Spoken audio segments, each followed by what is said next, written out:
नमस्कार, मैं हूं आपके साथ मयंक। आज 18 तारीख है और पिछले 12 घंटे के अंदर जो अपडेट आए हैं वो मैं सब आपको बताऊंगा। देखिए, पूरा मिडिल ईस्ट, पूरा अरब एक बार फिर बड़ी जंग की ओर बढ़ता दिखाई दे रहा है। सबसे बड़ी खबर आई यूएई से, जहां अबू धाबी में अल दफरा इलाके में 12 का न्यूक्लियर प्लांट में बड़ा धमाका हुआ। बताया जा रहा है कि यहां पर 3 ड्रोन से हमले किए गए, जिसमें से 2 ड्रोन्स को डिफेंस सिस्टम ने मार गिराया, लेकिन एक जो ड्रोन है उसने इस प्लांट के एक जनरेटर के ऊपर धमाका किया, जनरेटर पर धमाका किया, जिसकी वजह से इस परमाणु प्लांट पर, इस एटमी प्लांट में आग लग गई, जिसे काफी मशक्कत के बाद बुझाया गया। लेकिन जिस तरह से यूएई के न्यूक्लियर प्लांट पर हमला हुआ, इसने पूरे इलाके में ही नहीं पूरी दुनिया में सनसनी फैला दी है। देखिए, इस बारे में यूएई ने अभी तक ये नहीं कहा है कि यह हमला किसकी तरफ किया गया या किसकी तरफ से किया गया, और ना ही ईरान ने कुछ कहा है। लेकिन जिस तरह से हमले हुए हैं, जिस अंदाज में ये हमले हुए, उससे कई एक्सपर्ट ये अंदेशा लगा रहे हैं कि ये हमला ईरान की तरफ से किया गया। हालांकि देखिए, जब ये हमला हुआ उसके बाद जो है आईएईए समेत तमाम एजेंसियां जो है वो ये पता लगाने की कोशिश में जुट गई कि यहाँ पे क्या कहीं कोई रेडियो एक्टिव मटेरियल तो रिलीज नहीं हुआ। लेकिन काफी जांच के बाद ये पता चला कि इस तरह से कोई रेडियो एक्टिव मटेरियल रिलीज नहीं हुआ है, यानी एक बड़ा हादसा होते होते बच गया। अब सवाल ये है कि आखिर क्या ये स्ट्राइक ईरान की तरफ से की गई, और क्या ये किसी तरह का एक वार्निंग शॉट था जो ईरान ने फायर किया। देखिए, लगातार इस तरह की खबरें आ रही हैं कि यूएई ईरान के ऊपर बड़ा हमला कर सकता है और डोनाल्ड ट्रंप यूएई के जरिए ईरान पर हमला करवा सकते हैं। इस तरह की खबरें हैं, खासकर लवाना आइलैंड्स को लेकर, कि लवाना आइलैंड पर यूएई के जरिए हमला करवाया जा सकता है। इस बीच न्यूक्लियर प्लांट में धमाका, क्या ये एक वार्निंग शॉट था ईरान की तरफ से कि आप इस युद्ध में शामिल मत होइए? इस तरह का जो है अनुमान लगाया जा रहा है। अब इसी बीच देखिए, एक और खबर जो कि बिल्कुल मिलती जुलती खबर है।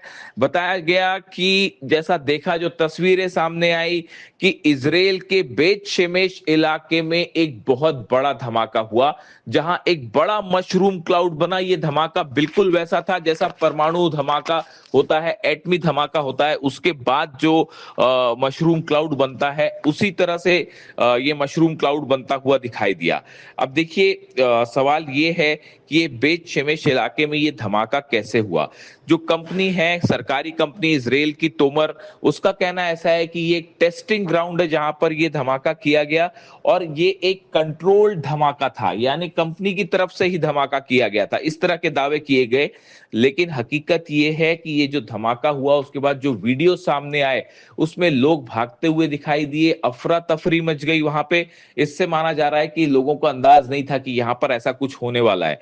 जिस जगह धमाका हुआ वहां रॉकेट्स बनाए जाते हैं, खासकर एरो मिसाइल डिफेंस सिस्टम है, इसके रॉकेट्स बनाए जाते हैं, एरो 3 के मिसाइल्स बनती हैं, और इसके पास ही परमाणु न्यूक्लियर मटेरियल भी इस जगह के पास रखा जाता है। बताया जाता है कि एटमी हथियार भी इसके करीब हैं जहां पर ये हमला हुआ। ऐसे में कहा जा रहा है, क्या यूएई पर हमला और उसके पहले इजराइल में ये जो है किसी तरह का ईरान ने हमला करके एक वार्निंग शॉट दिया। इन दोनों धमाकों के बीच एक बड़ा कनेक्शन होता दिखाई दे रहा है कि यूएई के परमाणु ठिकाने पर हमला और उसके पहले इजराइल में एक बड़े रॉकेट बनाने वाले ठिकाने पर हमला, और वहां पे जहां पे खास तौर पर एटमी हथियार रखे हो सकते हैं। क्या ये ईरान की तरफ से बड़ी वार्निंग दी गई है? देखिए, जब ये हमला हुआ, जब ये धमाका हुआ इजराइल में, तो वहां पर पुलिस और सुरक्षा कर्मियों को भी आसपास नहीं जाने दिया जा रहा था, इतना भयंकर धमाका था। और बड़ा इसको लेकर सनसनी फैली हुई थी कि आखिर ये धमाका कैसे हुआ। ये दो घटनाएं ऐसी हैं जो इस ओर इशारा कर रही हैं कि अब मिडिल ईस्ट एक बड़ी जंग की ओर आगे बढ़ रहा है। एक बड़ी और अहम खबर सूत्रों के हवाले से, खुफिया एजेंसी से, जो तमाम डिफेंस एक्सपर्ट्स हैं उनके बीच में इस तरह की चर्चाएं हैं कि ईद के दिन, ईद के आसपास एक बार फिर अमेरिका ईरान पर स्ट्राइक कर सकता है, हमले कर सकता है। देखिए, 27-28 तारीख को ईद का वक्त होगा। अली खामनेई साहब पर जब असैसिनेशन हुआ था, जो पहला हमला हुआ था वो सुप्रीम लीडर पर हुआ था और वो तारीख भी 28 थी। और एक बार फिर उसी तारीख के आसपास यानी ईद पर या ईद से ठीक पहले अमेरिका ईरान को निशाना बना सकता है, इस तरह की खबरें आ रही हैं। जिसके बाद ये माना जा रहा है कि इस बार की ईद, देखिए रमज़ान का महीना था जब अटैक हुआ, अली खामनेई साहब का असैसिनेशन हुआ और उसको लेकर हमने देखा कि तमाम मुस्लिम देश, इस्लामिक देशों में भी इस बात को लेकर खासा गुस्सा था। भले ईरान पर हमले हुए हैं लेकिन इस बात को लेकर खासी नाराज़गी देखी गई थी और एक बार फिर इस तरह की हरकत हो सकती है कि ईद के आसपास स्ट्राइक हो सकती है, इस तरह की खबरें आ रही हैं। लेकिन इसके साथ ही बड़ी खबर, ईरान की तरफ से जो एक्शन प्लान तैयार हुआ है उसमें अगर हमले होते हैं तो यूएई पर बड़े हमले होने तय हैं, दुबई पर, अबू धाबी पर हमले होने तय हैं, रियाद पर हमले होने तय हैं, दोहा में, कुवैत में, बहरीन में। जो तस्वीरें हमने पिछली बार 40 दिनों के दौरान देखी थी वही तस्वीरें एक बार फिर देखने को मिल सकती हैं। और ईद के आसपास देखिए पूरे अरब में एक बार फिर जंग छिड़ सकती है और बड़ी आग में पूरा अरब झुलस सकता है। इस तरह की खबरें डिफेंस सोर्सेस से आनी शुरू हो गई हैं कि ईद के आसपास पूरे अरब में एक बार फिर विनाश देखने को मिल सकता है। देखिए इसके अलावा दो खबरें अहम हैं। क्यों ये माना जा रहा है कि हमला तय है और हमला कैसे होगा, इसके बारे में भी देखिए छन छन के जानकारियां सामने आ गई हैं। बताया ये जा रहा है कि इस बार हमले की कमान खुद बेंजामिन नेतन्याहू संभालेंगे। यानी जो चर्चा हुई है, बताया जा रहा है कि शायद डोनाल्ड ट्रंप और इजराइल के बीच में जो प्लान तैयार हुआ है उस प्लान के मुताबिक इस बार हमले को लीड करेंगे बेंजामिन नेतन्याहू और इजराइल, पीछे से मदद करेगा अमेरिका और संभवतः यूएई और कुछ और अरब देश भी इस हमले में शामिल हो सकते हैं।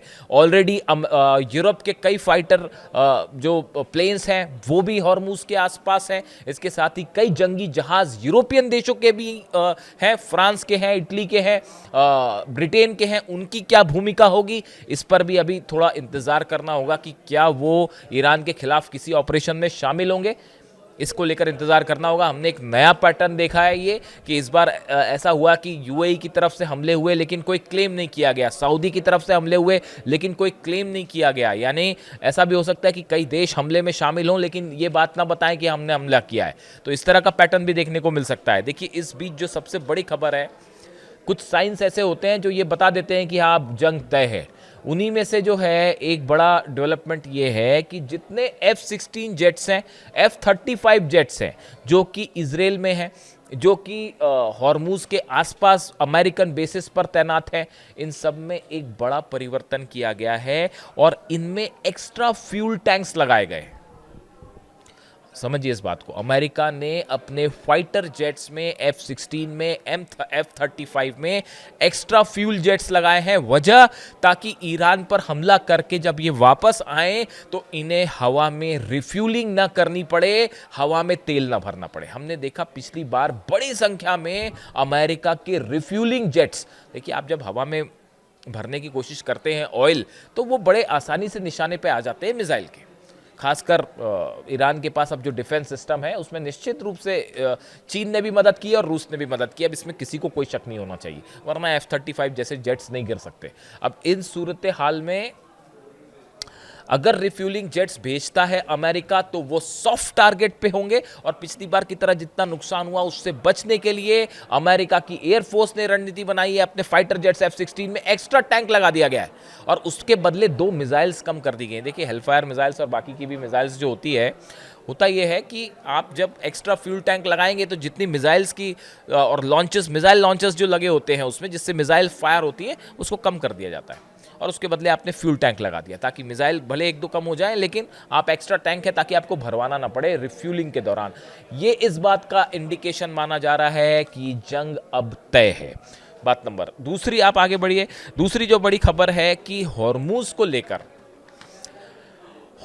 लेकर एक बार फिर ये माना जा रहा है कि Kharg island Donald Trump CENTCOM के निशाने पर है। ये बात अब साफ हो चुकी है कि जब तक खार्ग पर कब्जा नहीं किया जाएगा तब तक हॉर्मुज को नहीं खुलवाया जा सकता। ये बात अब तय मानी जा रही है। और हॉर्मूज को बिना, जब तक अगर हॉर्मूज अमेरिका नहीं खुलवा पाया तो ऐसी सूरत में पूरा ऑपरेशन फेल हो जाएगा। अमेरिका अगर यहाँ से वापस लौटता है, देखिए वापस लौटने का मतलब है अमेरिका की जो हेजेमनी है, सुप्रीमेसी है, सबसे शक्तिशाली मुल्क होने का जो दावा है वो पूरी तरह से चूर चूर, जो सैन्य शक्ति का दावा है वो पूरी तरह से चूर चूर, इकोनॉमिक पावर होने का दावा है वो खत्म। ये हालात हो जाएंगे। देखिए जॉन बोल्टन जो हैं पूर्व एनएसए अमेरिका के, उनकी तरफ से एक बयान सामने आया है और बड़ा ही हैरान करने वाला। उन्होंने डोनाल्ड ट्रंप के ऊपर कई बेहद गंभीर आरोप लगाए। उन्होंने ये कहा है कि डोनाल्ड ट्रंप ने बेहद कमजोर रणनीति के साथ ईरान पर हमला किया। पहला एलिगेशन है उनका। उन्होंने कहा विपक्ष को हमले के दौरान भरोसे में नहीं लिया गया। उन्होंने कहा कि जनता को आपने बताया ही नहीं कि आपने हमला क्यों किया। और चौथा, आपके हमले की कोई रणनीति नहीं थी, ना अंदर जाने का प्लान सही था और ना बाहर आने का प्लान सही था। इनमें सबसे इंटरेस्टिंग बात यह है जो ये कह रहे हैं, जॉन बोल्टन अमेरिका में खुद एनएसए रह चुके हो, राष्ट्रीय सुरक्षा सलाहकार रह चुके, वो ये कह रहे हैं कि डोनाल्ड ट्रंप ने हमला क्यों किया ईरान पे, इसकी सही वजह ही अमेरिका की जनता को नहीं बताई। कभी कहते हैं कि ईरान के पास यूरेनियम हासिल करना है, कभी कहते हैं परमाणु बम बना सकता है ईरान इसलिए हम हमला कर रहे हैं, कभी ये कहते हैं कि मिसाइल प्रोग्राम है उससे हमला खतरा है इसलिए हम हमला करेंगे, कभी कहते हैं कि वहाँ पे जो है लीडरशिप चेंज करना था इसलिए हमने हमला किया। यानी आपके स्टैंड, फिर कभी कहते हैं हॉर्मूज अब खुलवाना है इसलिए। अरे भाई तो बंद तो आप ही ने किया आके, ईरान ने तो बंद किया नहीं था। ईरान तो पूरी दुनिया को ऑयल दे रहा था। ये बात इसीलिए मैं कई बार ये कहता हूं कि ईरान की तरफ से ये स्टैंड साफ होना चाहिए। एक बड़ी प्रेस कॉन्फ्रेंस होनी चाहिए ईरान में, जिसमें ईरान के राष्ट्रपति, विदेश मंत्री, तमाम आला अधिकारी शामिल हों। उसमें सिक्योरिटी एजेंसीज जो है, सिक्योरिटी काउंसिल है, उसके सदस्य शामिल हों और ये ऐलान करें कि भाई हम पूरी दुनिया को ऑयल देने के लिए तैयार हैं, लेकिन डोनाल्ड ट्रंप के जो जहाज यहाँ खड़े हैं अमेरिका के, इसकी वजह से ऑयल सप्लाई में दिक्कत है, इन्हें यहाँ से हटाइए। ये बात ईरान को, पूरी दुनिया को विश्वास दिलानी चाहिए। आज पूरी दुनिया में संकट है तेल का, न सिर्फ भारत में बल्कि पूरी दुनिया में। आप देखिए कि क्या हाल है, तमाम के मेजर्स लिए जा रहे हैं। हजारों लोगों की जॉब्स ऑलरेडी जा चुकी हैं और आने वाले समय में न जाने कितने लोगों को नुकसान होने वाला है। यह हाल पूरी दुनिया का है, एक दो देश की बात नहीं है, पूरे दुनिया के तमाम देशों में यह हाल है कि जॉब्स जा रहे हैं, आईटी सेक्टर खतरे में पड़ा हुआ है। जो छोटे काम करने वाले लोग थे वो तो बेचारे बेरोजगार हो गए। कौन है इसका जिम्मेदार? यह बात ईरान को पूरी दुनिया के सामने रखनी चाहिए कि आज हॉर्मूज बंद है क्योंकि अमेरिका अपना देश छोड़ के यहां जहाज लेके खड़ा हुआ है। ये बात ईरान को साफ करनी चाहिए। खैर हम आगे बढ़े। अब जिस बात पर हमने शुरू की कि जॉन बोल्टन का ये कहना है कि देखिए, कहने का मतलब ये है कि डोनाल्ड ट्रंप अपने ही देश में अपने ही एक्सपर्ट्स के सामने घिर चुके हैं, के बीच में घिर चुके हैं और इसीलिए अब हमले के अलावा और कोई चारा नहीं बचा है। लेकिन इसके साथ ही बड़ी खबर यह भी है, आप देखें चीन की तरफ से क्या कहा गया है। चीन की तरफ से कहा गया है कि ये जो हालात बने हुए हैं हॉर्मूज में, इसके लिए अमेरिका और इजराइल के हमले जिम्मेदार हैं। ये बयान आया है चीन की तरफ से, चीन के विदेश मंत्री की तरफ से, वांग यी की तरफ से, विदेश मंत्रालय की तरफ से चीन के, कि जो हालात हैं उसके लिए अमेरिका और इजराइल जिम्मेदार हैं। अब जरा उस बयान को याद करिए जो 2-3 दिन पहले लावरोव ने, रूस के विदेश मंत्री ने भारत में दिया। उन्होंने क्या कहा कि ये जो वर्तमान हालात बने हुए हैं इसके लिए अमेरिका और इजराइल के हमले जिम्मेदार हैं। बिल्कुल जेरोक्स कॉपी है दोनों के बयान की। अमेरिका को लेकर, अमेरिका की इस हॉर्मूज प्लान को लेकर चीन क्या कह रहा है, रूस क्या कह रहा है और ईरान क्या कह रहा है।